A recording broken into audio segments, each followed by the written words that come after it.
दुनिया और भावनाएं। दुनिया हर दिन बहुत तेजी से बदल रही है और ये सब हमारे सामने स्पष्ट रूप से दिख रहा है। इसी बदलती दुनिया में हम भी जी रहे हैं, जैसे आप भी जी रहे हैं। दुनिया जिस भी दिशा में जा रही है, चाहे वह अच्छी हो या बुरी, उसका सीधा प्रभाव हम सभी के जीवन पर पड़ना तय है। आजकल ये दुनिया मन की शांति पर ध्यान देने के बजाय भौतिक विकास पर अधिक ध्यान दे रही है। लोग इस सोच को लेकर एक दूसरे के पीछे भाग दौड़ मचा रहे हैं। इस भाग दौड़ में हम एक दूसरे की परेशानियों को समझने और पूछने का समय तक नहीं निकाल पा रहे हैं। एक इंसान होने के नाते सुख दुख की भावनाएं अन्य जीव जंतुओं की तुलना में हम इंसानों में बहुत गहरी और बड़ी होती हैं। लेकिन इन परेशानियों और भावनाओं को अपने मन में दबाकर छिपाए रखना और हर दिन की तरह अपने अपने काम में दौड़ते रहना हमारी आदत बन गई है। जब आप दिल खोलकर किसी को अपना सुख दुख और दिल की बातें बताना चाहते हैं, तो न कोई सुनने के लिए तैयार होता है और नहीं किसी के पास समय होता है, और इस तरह उम्र और जिंदगी यूं ही निकल जाती है।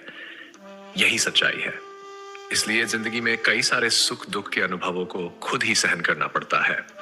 सुख और दुख ये व्यक्ति के चित्त या मन से जुड़े हुए हैं। सबसे पहले हमें यह समझना चाहिए, जब भी जिंदगी में सुख दुख या निष्पक्ष भावनाएं हो, उनका जड़ सीधा मन या चित्त से जुड़ा होता है। यदि मन खुश है तो सुख महसूस होता है, और यदि मन दुखी है तो दुख। खुशी और दुख के बीच का अंतर समझना कभी कभी मुश्किल होता है।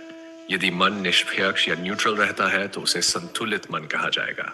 इसलिए चित्त या मन और इन भावनाओं को समझने के लिए हमें जांच की आदत डालनी चाहिए और खुश रहने की सोच अपनानी चाहिए। एक दिन में 24 घंटे होते हैं, उसमें से कम 5 से 10 मिनट के लिए कोई भी छोटा बड़ा काम छोड़कर शांत होने का प्रयास करना चाहिए। हर जगह बिखरी हुई अपनी चंचल मनोवृत्ति को काबू में लाने की कोशिश करते हुए खुद को देखना चाहिए या अंतर्मुखी होना चाहिए।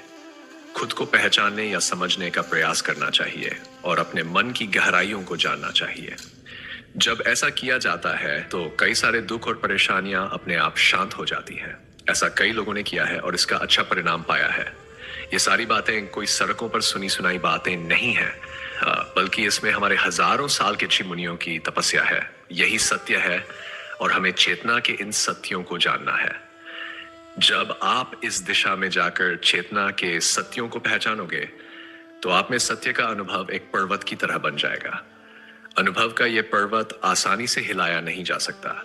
जब इस अनुभव के पर्वत से सत्य का सूर्य उदय होगा, तो पूरी दुनिया में सुख और खुशी की किरणें फैलेंगी और पूरी दुनिया शांति और आनंद से खिल उठेगी। इस सुख शांति